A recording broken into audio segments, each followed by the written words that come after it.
So the next thing we're going to target, the next structure that we're going to target is the transverse abdominis muscle.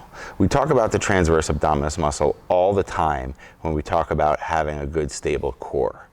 It's one of the most overlooked muscles for core stability.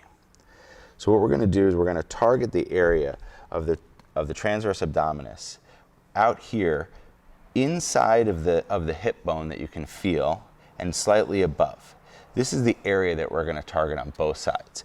Notice that we have the release board set up with the meat grinder angled out. And for Mackenzie, we have a setting of 1. There are going to be some athletes that are going to need to widen this out a little bit. What she's going to do is she's going to lay on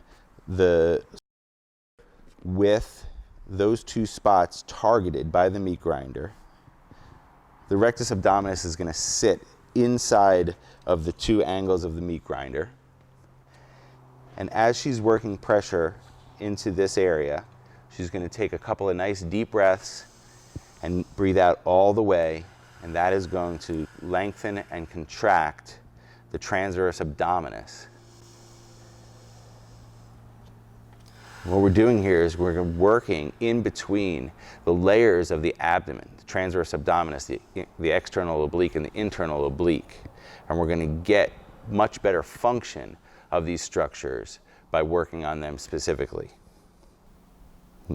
She's working her legs to try to allow for pressure to change. Where's the best pressure on the transverse abdominis that you feel?